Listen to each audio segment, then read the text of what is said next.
Okay, good morning, everybody. Thank you for coming to this particular session. It's all, of course, during a very sad occasion, but it's still a pleasure to see so many people gathering here today in our plan to honor Angioletta Coradini, who is the 2012 recipient of the Dominique Cassini Medal of the European Geosciences Union. The medal award took place on Tuesday, because this is a union medal, and today was supposed to be Angioletta's lecture. In lieu of that, we're going to have a commemorative session here today in which friends and colleagues have gathered, and we will have the opportunity to hear in particular two of the people who are very close to her in terms of personal and professional relationship, and I thank them in advance. I wanted just to say that I'm not going to repeat the citation for Angioletta. You heard all of that on Tuesday, and we all know the great work she performed. We know that she was a brilliant scientist, and she demonstrated that by, at the same time, leading a team of scientists, young, some of them, and engineers responsible for space missions. She led a major research institute in that respect, and she spanned the whole range of planetary sciences and astrophysics, and she established really a scientific leadership for almost all regions of our solar system. She also studied the origin and evolution of our solar system. I'm sure we'll hear more about her work in the upcoming talks. I just wanted to mention that I think Angioletta has left a large heritage, both in terms of science and engineering and instruments, but also and foremost, I think, in terms of inspiration for the young people who will follow up, hopefully, in her steps. So I think that her heritage, of course, will be everlasting, but for all of these reasons, I would like to remind everybody that the committee for the Dominique Cassini Medal has nominated Angioletta for her to be the recipient this year.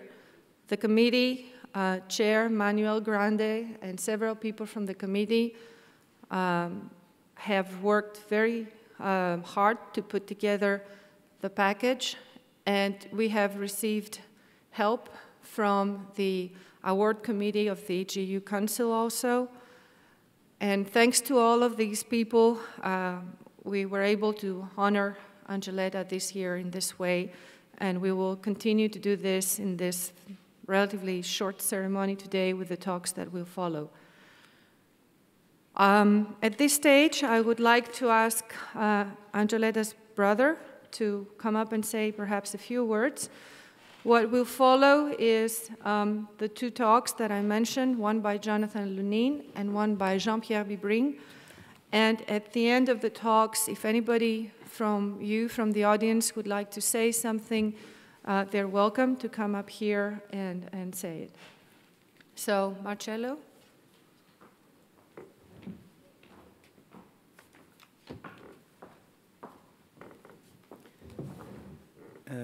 Thank you all. You may imagine I'm a kind of moved of being here. This is the first time that I speak as a brother and not as a professional planetologist. But I'm extremely grateful to you all for being here. This is something that makes me happy and helps me in these very difficult moments. Just a few words, maybe anecdotically speaking about Angioletta. She would have given an incredible importance to a presentation like this today. And I know she would have prepared many more biographs than what she could use in the 45 minutes for the lectures. But her lecture would have been classy and scientifically fantastic. I'm pretty sure about that. And I think that, and I'm talking to the young collaborators and all to the young generations, I think you gotta follow her example. It's a brilliant example, and she opened the way. Go in that way. Thank you all.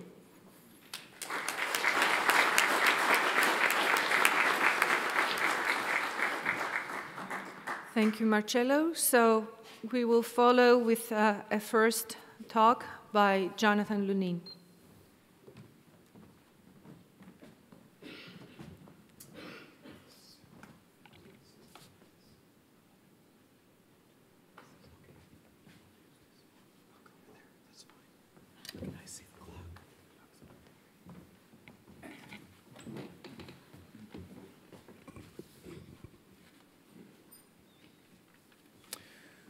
Okay, good afternoon, everyone. Let me say first off that I am really grateful to, in addition to Manuel Grande, who Athena mentioned, Athena Kustenis herself, who I can say really pushed to make sure that this nomination and this process, which began while Angioletta was still with us, would continue to its just conclusion, which it did. And also to Chris Russell, who started this process and arranged for letters from many of us. So we're all grateful to both of them. And the ceremony on Tuesday was very beautiful. It really felt as if Angioletta was there. Of course, she was there in spirit, and I'm grateful too, as a number of us are, for Manuel and Athena's work in making sure this would in fact, be as beautiful as it was. Let me also say that Marcello is absolutely right. If Angioletta had been here, she would have given a beautiful scientific lecture, and I'm not going to be able to match that. So what I want to try to do is to go over some of her work in basic research. Our colleague Jean-Pierre Bibring is here. He's going to tell us about Angioletta's work in spacecraft instruments and in space programs, and you'll see here a number of people, Scott Bolton, for example, who are the PIs of missions on which Angioletta's instruments are flying today. So this is a group effort. So let me go ahead and talk then about the theory and modeling. And in the space of 20 minutes, it's actually going to be 15 minutes, one really can't do justice to all this work. So I'm going to talk about briefly 4 areas. One, some early work that Angioletta did on classifying lunar samples. Number 2, work on the growth of planetesimals in gaseous disks. Number 3, the formation of the giant planets and their moons. And number 4, the thermal evolution of solid bodies. And then I am going to close with some personal remarks which I feel the need to make. So in the back you probably can't see this, but there are over 200 publications that Angioletta has been primarily responsible for or involved in. And this is a selection of 12 of them. And I just putting these up here for those of you who can see in the front to get a sense of the range of what Angioletta's scientific work in basic research has been. I'm going to talk first about the classification of lunar rocks and glasses. There are several papers on that. This is one example.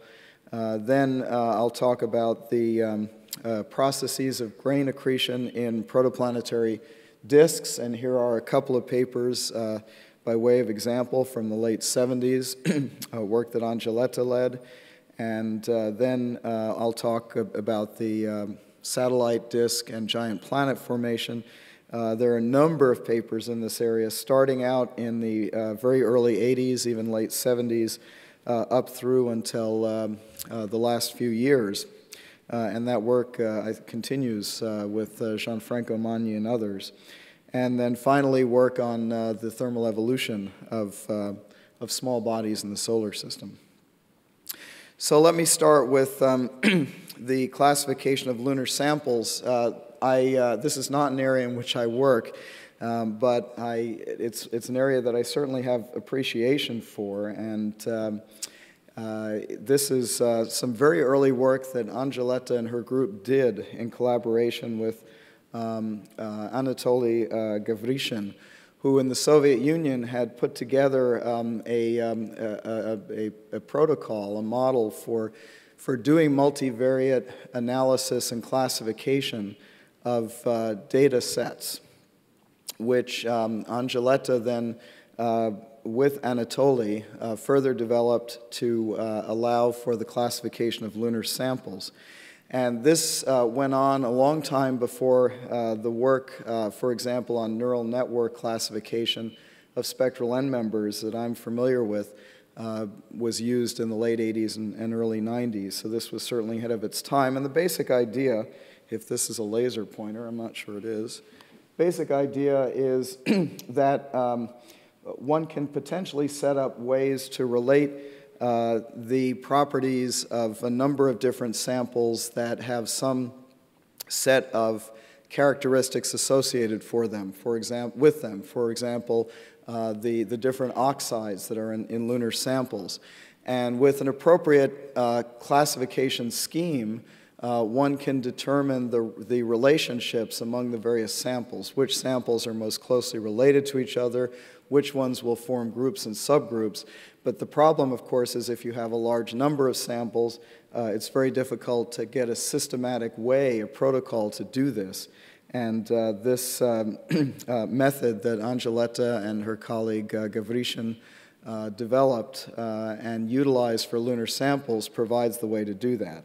So if you have a set of data, you have a set here of samples, you can begin to understand or analyze the closest related neighbors to those.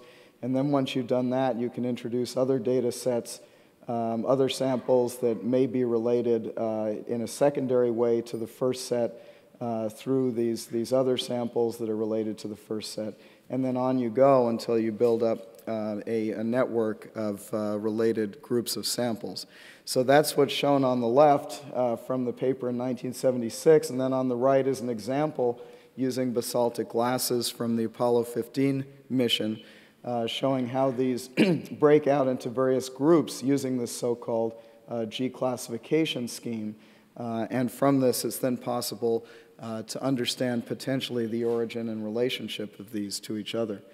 This approach was used as recently as the late 1990s and even afterwards by Barucci and Fulcignoni, for example, who went ahead and used this G-mode analysis on the reflection spectra of 84 asteroids. And note in particular that they pointed out that the G method allows for essentially an automated classification of the asteroids in groups that are spectrally homogeneous. And it was possible also to search for fine structure in the major asteroid groups. So this is a scheme that is still useful today. Let me move on to processes in the growth of planetesimals. Again, this is work that really began in the late 70s and continued on through the 80s. There has always been the so-called meter scale crisis in the growth of planetesimals, where it's easy to understand how very, very tiny grains get put together. And once you get large bodies that are essentially resilient against gas drag in a protoplanetary disk, one can imagine that these come together through relatively gentle collisions. The problem has always been that once these things get up to the meter scale, gas drag becomes so efficient that the meter scale material just gets swept into the sun, and so you never get planets. Goldreich and Ward proposed in the late 70s or identified an instability that would occur if dust could be concentrated at high density in the midplane of the nebula that would essentially produce bodies much larger than meter scale and would essentially jump over this crisis.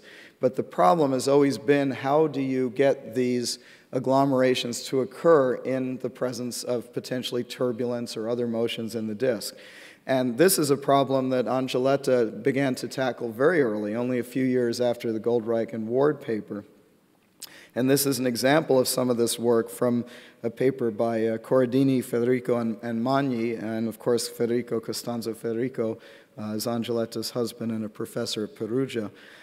So they looked quantitatively, really for the first time, at a coupled model in which the gas and the grains actually interacted with each other. And so rather than considering the gas as a passive part of the system, which did not interact with the dust, they coupled these together. And they found a number of interesting situations where instabilities could occur, even in the presence of modest amounts of turbulence. I'm just showing these by way of example. There are actually two papers. This is from the second paper. So, for example, in their model, they were able to plot the amplitude of the perturbation associated with the dust. This is essentially, it's actually the logarithm of the dust density over the gas density versus the wavelength of the instability, the perturbation. And they have done that for different starting ratios of gas to dust, 10 to the 6 and 100.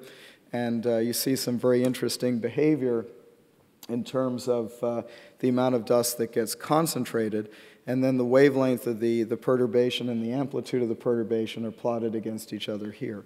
So this was really the first, as far as I can tell, model to explicitly couple the gas and the grains together. And of course, this remains a problem that in some respects is unsolved, but certainly Angioletta and her group took a large step toward quantifying these issues and solving them. In terms of the formation of the giant planets and their moons, Angioletta has been extremely active. There are a number of papers in this. I was privileged to participate a little bit in some of this work in my time in Rome. This is a very pretty figure that I've picked from one of their papers in 2004, Gianfranco Magni and Angioletta Coradini. And this is a hydrodynamic model of the solar nebula, the gaseous disk. These are units of astronomical units on each side. So this is a map looking from above. And in this hydrodynamic model, of course, here's Jupiter at 5 AU.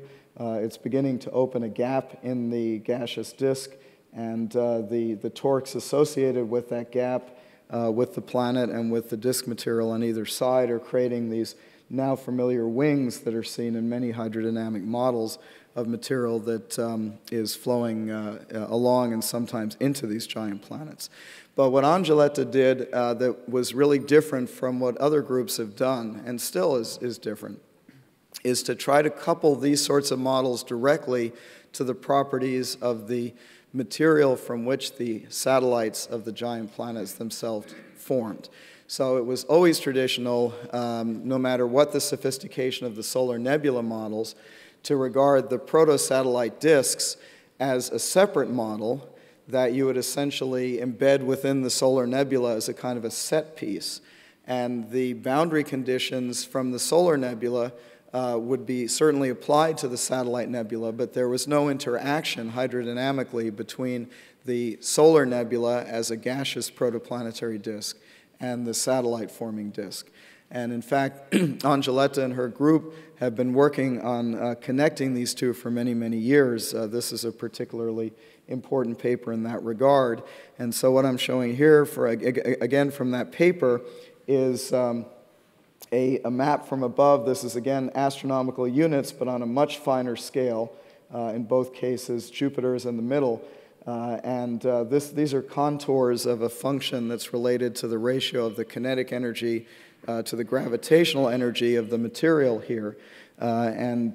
These are colored according to breaks in the ratio. And what you see here is a structure around Jupiter that is essentially disk-like and is fully coupled to the nebula, because this comes out of the simulation of the solar nebula itself and essentially is the manifestation of a gaseous disk around Jupiter.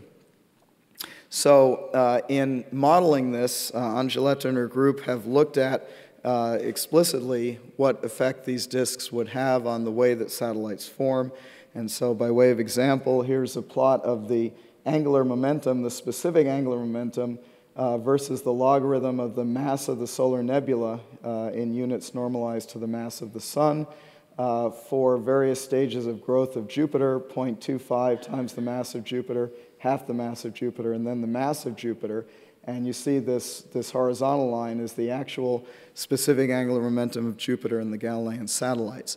And what Angioletta and Gianfranco have found in this work is potentially a very interesting difference in the angular momentum of specific angular momentum of Jupiter versus Saturn during formation, having to do with their distances in the solar nebula. various other aspects of their formation, the different masses, and so on. And it's something that I know was being worked on by Angioletta and Gianfranco very actively as to whether these differences might play a role in the very different natures of the satellite systems that we see today. Again, a problem that's still unsolved, but one that Angioletta and her group have been very innovative in pursuing. This also shows that Angioletta was interested in the chemistry of these disks, not just the dynamics. So from these disk models, Angioletta and Gianfranco, and actually this is Coradini et al., so this is another paper, plotted the abundances in the gas phase of the carbon monoxide, methane, CO2, other species as a function of the accretion time in these disks. Again, using this coupled proto-satellite disk, proto-planetary disk model to determine the conditions which in turn determine the relative abundances, for example, of the CO versus CH4. Finally, let me turn to the thermal evolution of solid bodies. This is work that, in spite of the fact that Angioletta was modeling with Costanzo the thermal histories of the Earth and Mars very early in her career, it's something that she turned to later on in preparation for the missions that were going to be visiting small bodies in the coming years. And so she was very interested in putting together a model that had all the physics necessary to understand the distribution of species within small bodies that were being heated and then cooled by close passages by the sun, that had short-lived radioactivities in them, long-lived, and so on. And this is an example of a Kuiper belt object from one of the papers. This work is something that Cristina De Sanctis, Maria Teresa Capria, and Angioletta did in 2001. And Cristina and Maria Teresa have been working very hard on this over the years. And can you possibly click on that to remove my calendar? If you would, I would greatly appreciate that. Great, lovely, thank you. So this is temperature here versus radius in meters through one of these bodies. And what you see is a profile, a depth profile of carbon monoxide versus carbon dioxide based upon the physics of heating, of vapor transport, of latent heat effects, and so on inside one of these bodies. And so the more volatile of these two species has a very interesting and non-primordial characteristic to it. And of course, this modeling is very intricate, very complex, but potentially can help us understand the nature of the materials that we see on the surfaces of these very distant bodies. I wish I could say more about Angioletta's science. There's really not any time to do that, and I want to close with a couple of personal remarks, but I also wanted to segue to Jean-Pierre's talk by pointing out that the missions that Angioletta's instruments are flying on provide a beautiful opportunity to test the theories and models that she developed and pursued with her group. And one example of this is, of course, the asteroid Vesta, which is seen here from the Dawn mission. I see Chris Russell here, the principal investigator for the Dawn mission. Angioletta's spectrometers on that. We'll hear much more about that. But Vesta provides a very nice touchstone for the connection between the theory and the observational work and the instrument work that Angioletta is doing, because Vesta is a body that is complex, it has had evolution in its interior. It's a body that formed in the solar nebula that was influenced by the growth of Jupiter as well. It's a body that also has the kind of complexity on its surface that spectral classification schemes along the lines of what Angioletta has worked on can be used to try to understand it. So it rolls all of these theoretical and observational pieces of work that Angioletta has done effectively into one. And of course, there's only one example, the GRAM instrument on its way to Jupiter, which will test models of the formation of Jupiter, is another. I want to close, though, by making a couple of personal remarks about Angioletta. I really wanted to try to say something that encapsulated how I feel about her, and not only her scientific contributions, but her personal contributions and I'm just not eloquent enough to do it. But thankfully, there are others who are, and in the discussion leading up to this session here today, amidst various furious emails about how we would organize this, Priscilla Cironi, who unfortunately could not be here today, who was one of Angioletta's longstanding colleagues, in one of her emails encapsulated exactly what I wanted to say, in particular about Angioletta's contributions in forming a planetary group and developing planetary science in Italy, in Europe, and the rest of the world. And what Priscilla said was, she was everything for us. She built our planetary community. She fought for us. She encouraged and led us, and that's absolutely right. And I apologize to Priscilla because she didn't know that I was going to use this, but it's exactly right. And of course, there is the future, and those of you who are part of Angioletta's group now have this enormous burden to make sure that the things that Angioletta has developed will continue, but I know she taught all of you so well that you'll be able to do that.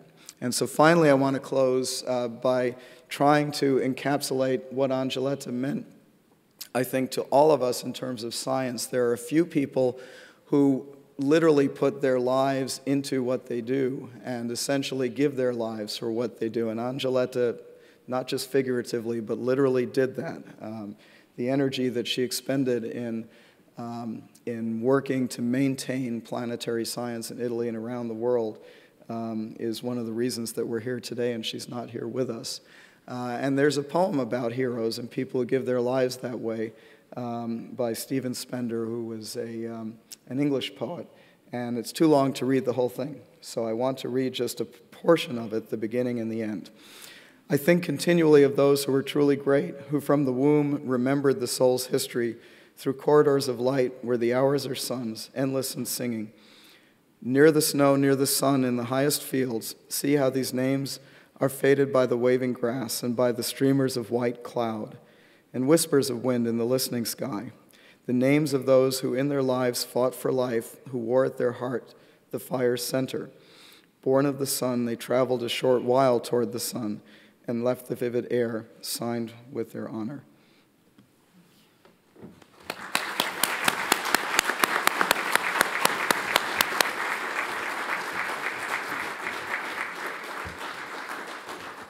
Thank you. Thank you very much, Jonathan. Just to remind you that we're not taking questions, but I'm sure many of you have memories or perhaps things to contribute inspired by what Jonathan said, so please save it for the end of the session. I'll give everybody an opportunity to say something for Angioletta if they want it. Thanks very much, Jonathan. So Jean-Pierre Bibring is now going to continue our session.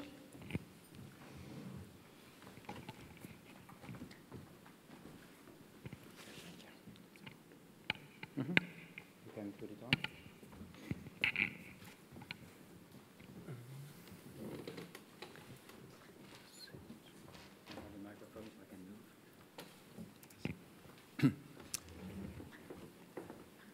Okay, I knew it would be tough. I didn't expect it would be so tough, and so you can understand why I'm moved. When you meet someone, it's very difficult to realize that she's not here, so I will try to. So I knew that Jonathan would show this slide, and so I'm sure that he would have said thanks to you, Jonathan. So what I decided to do is, following Jonathan, is to try to see my way of how things went finally from the beginning to now. And for all of us to realize how much he paid really the way, I will try to explain to you my feeling of how things grew. First of all, I would like to, as a starting point, again say that the view of the solar system we have now, the view of the Earth, is really a revolution now. We are really modifying things in depth, essentially thanks to space exploration. And we have to realize how much this new venture really fits all human problems really in the Earth. There is not a single point in the planets where we don't really rely to the possibility that Earth is different from what we knew before. And the important thing that one has to realize that these new stories are really the results not only of collective work, which of course are there, but also a few endeavors or a few persons. And Angela is really among the very few that did that. So from the starting point, because we are the same generation, you've got to realize that you were a little more than 10 when really space activity started. And I'm not saying that that was important in her life. Maybe Marcello could say so, but I don't know. I wasn't there, but for sure her life started there in a sense. But Sputnik was not really the starting point there. And again, I would like to stress that what really for her and many of us in this room was really a starting point is the possibility that humankind making interplanetary trips, to have the possibility to send space missions out of the Earth. And so the very first one was really the moon, because only 14 months after Sputnik, the Russians, the Soviets at that time, decided to go out of the gravitational field of the Earth, that was the moon, with the first space experiments, which were essentially plasma physics.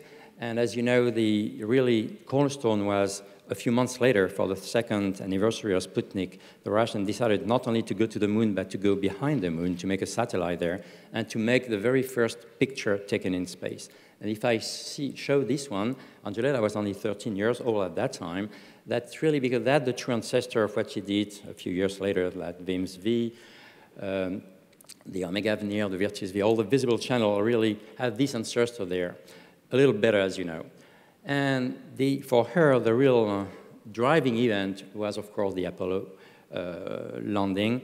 And that was the case for her, as many of us in the room here. You cannot imagine for the younger generation what it was to really see people turning out of the spacecraft, getting to the sun.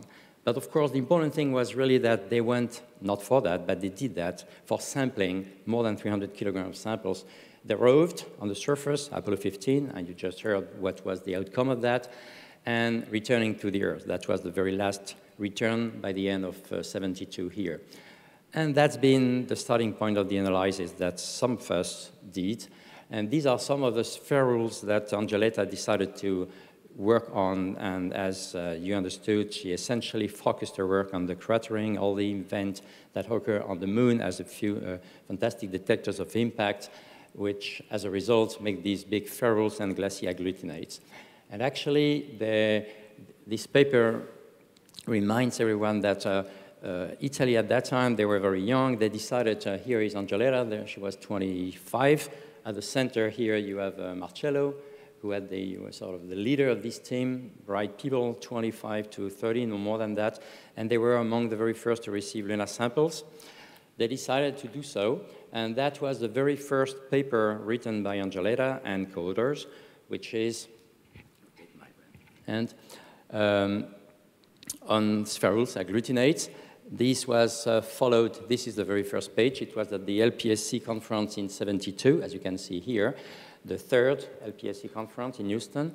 It was the first report on glassy agglutinates, and that was followed 2 years later by another LPSC conference in '74 here. She was here, and Andrea Carusi led that publication. But as you can see, at that time in Italy, they did something very important. It was by alphabetical order, essentially. So that's why Coradini was not at the top, but just because she was named after the others. With Andrea, she did something, and Andrea has a role in there because she brought her out of the moon for these grain accretion processes that Jonathan just talked about.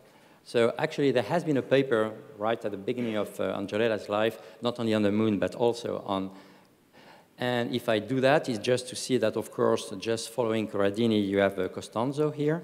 And Costanzo played a big role in her life because they married a while afterwards.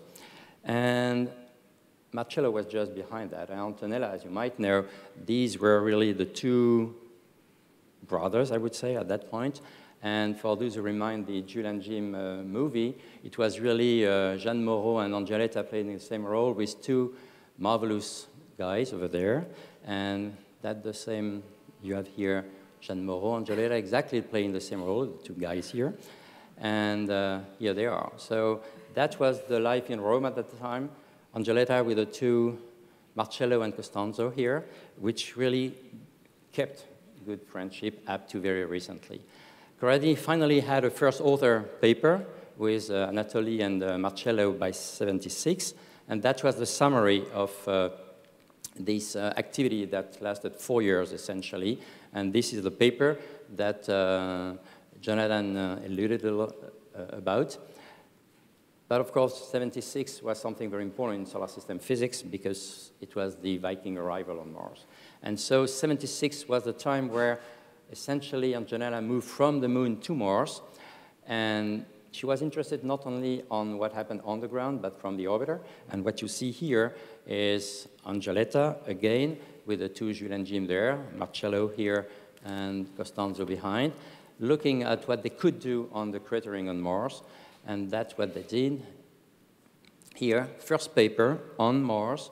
And you see Angioletta here and the two guys here with Ray Arvidsson, the first who just entered the game very early in the process.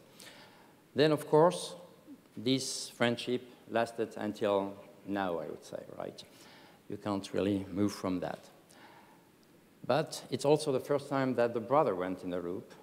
The first paper in which the connection between Angioletta and Marcello went, in this very paper, 76.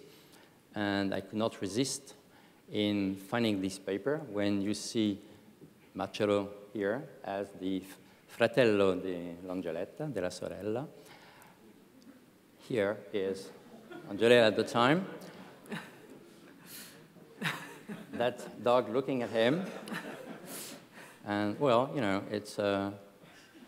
he's still amazed, right? But the important thing that happened in Pasadena, and 35 years later, that's where you are. So celebrating that with your sister. So yeah, 35 years, you know, life has not really passed. But actually, and I think it's important, Angioletta has really two brothers, not only this one, but also that one. One is at ESA, l'autre at ASI, and the two really work together in each way. And Sylvie was at ESA, now at ASI, now at ESA. So really the family just grew and permuted. But the important thing is that really Angioletta remained, as I said, very faithful to all the family that she really built. The family for her is really the family that she built over the time. And you can see here two bright people, one of them being here. And I could, of course, show many of these pictures here. All the people that grow with her are, I say here, not only players, but really leaders of what we have in Europe now to lead the solar system community. And so she really paved the entrance of Italy in the space community, I think.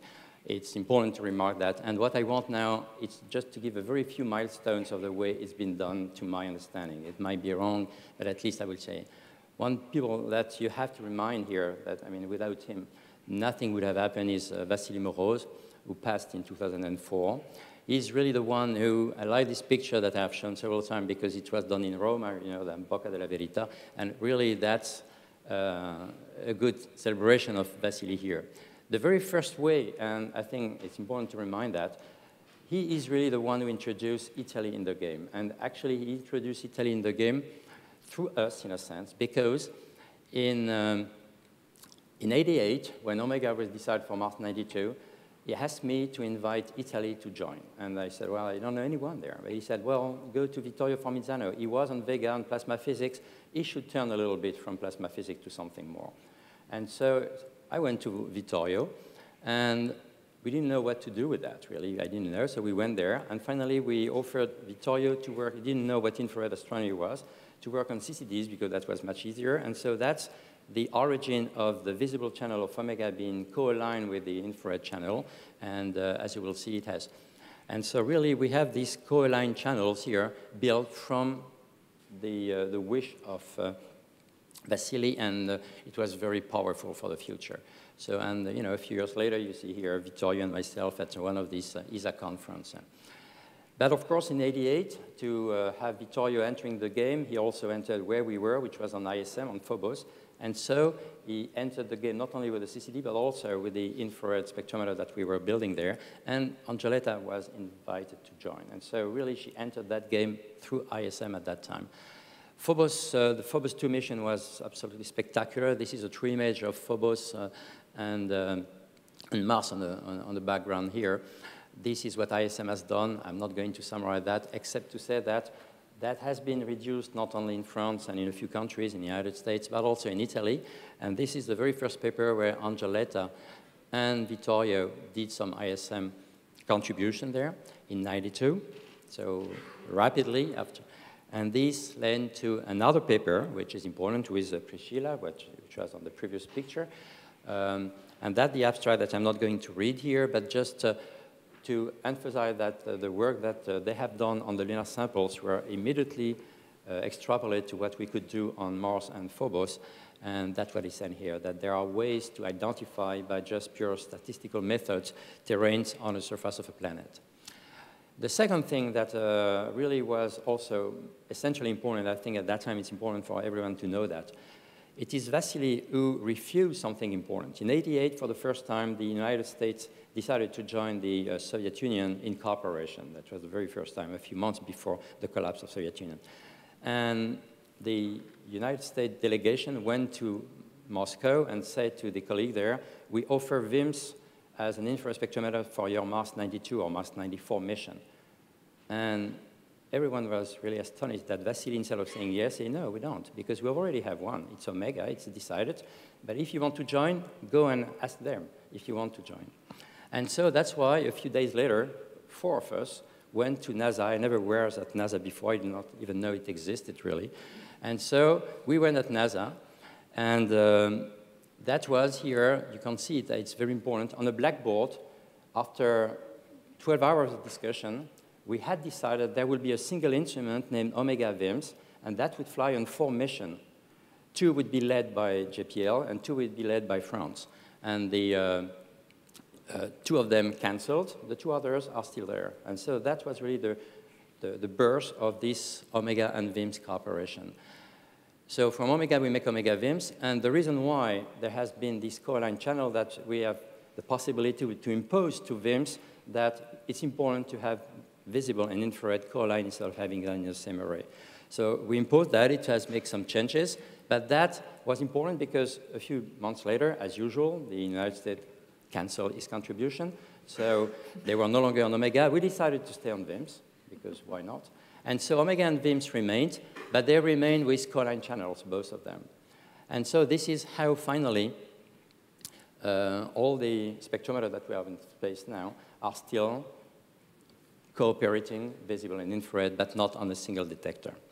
Then at that time, there was, at ESA, the Rosetta mission was decided in '97, and so Virtis was there in the famous Red Book, and we decided that instead of doing that as the follow-on on Omega, we would cooperate with the Italians, and I went to Rome. I remember it was still at the 4th floor of the institute at that time.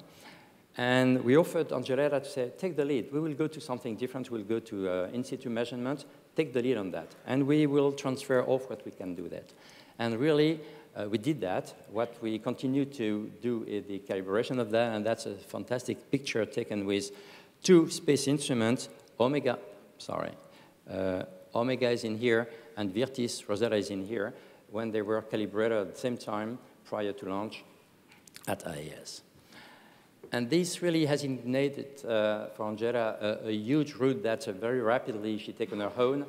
And based on what she built with Virtis and Rosetta, she really essentially went everywhere in the solar system.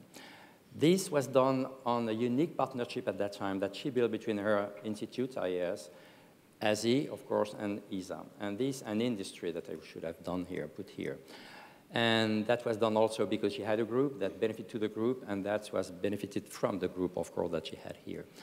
And she did that as a very successful endeavor, and as is well known, she's still continuing that now. So we have continued. She did that on Virtis, Virtis Venus, Virdown. All this is really something that paved the road of space exploration. This is probably the last launch that she was at in September '07.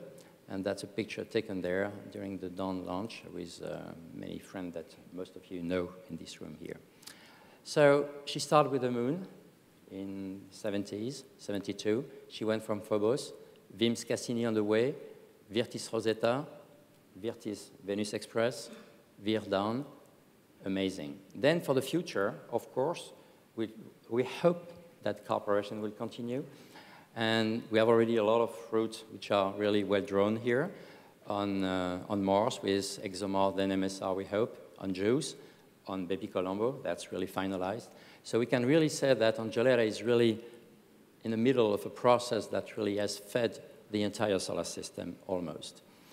And it's really, as I said, the mamma la cappa della brigata infrarossa, come sempre dici, no? So from the moon to here, it's amazing really what happened in 20 years. It's a fantastic thing. And I must say that she started from very close to the Earth, right here. Sorry, comment ça va ça? It doesn't want to work, sorry. Can you put the, for whatever reason, the one at the top?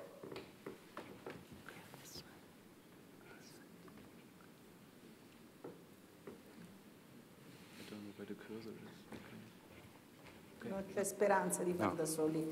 Not this one. This one. Sorry.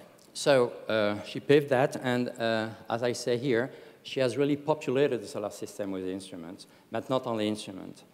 Through an instrument, you have a reason to understand the evolving universe, and she has paved that with really, what I say here is passion, generosity, sense of humor, and a lot of humanity. And she has already always combined her scientific capability and skill to huge human capabilities and qualities. What I wanted to show here, if you can push on that. Non c'è speranza di far da soli questo tipo di lavoro, cioè non è un lavoro che si può fare da soli. E adesso è interessante il fatto che c'è stato un rappresentante di Obama che ha detto l'esplorazione planetaria non può essere fatta da una nazione, e quindi sta stimolando la collaborazione finalmente la collaborazione tra la NASA e l'ESA per l'esplorazione di Marte. Il primo aspetto è quello di andare, quindi all'esplorazione in situ tramite sonde spaziali e tramite la messa a punto di strumenti che sono in grado poi di studiare da vicino. Oppure di scendere sul pianeta e raccogliere i campioni e studiarli, quindi questi due aspetti che sono proprio della planetologia moderna. Quindi è l'armoniosa collaborazione tra i vari aspetti che permette poi di studiare i pianeti così come sono e capire che sono dei veri e propri mondi. Il pianeta o il satellite preferito di Angioletta Coradini? Ah, la Luna, ma non mi ci mandano? Non mi vogliono mandare sulla Luna? La Luna. Ho cominciato a studiare la Luna da giovane, ho studiato i campioni lunari, la Luna senza dubbio. So, that was a few words, I would say, from the moon, back to the moon, through the entire solar system. And I say this has really contributed a lot to the new vision we have of the Earth and planetary world. And I wanted to finish by a sentence that she always finished here and at the end of the story. So now it's your turn.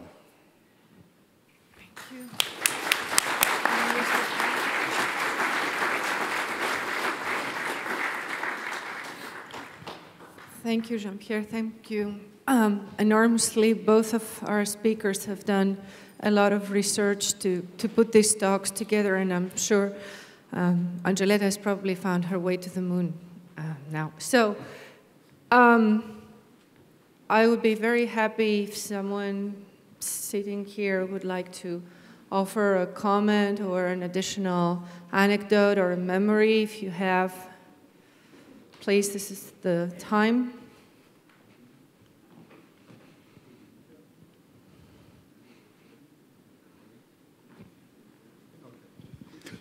Well, it's a bit tough to talk about these brilliant presentations.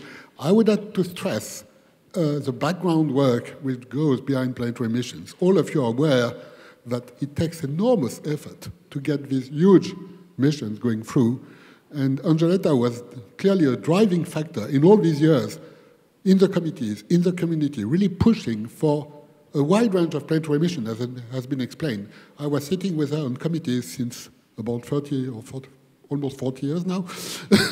And really, she was this driving force all the time. And we need this kind of people because it doesn't come easy You see that every day. Now you have Athena Kustenis, which can testify that the L mission selection was not just a piece of cake.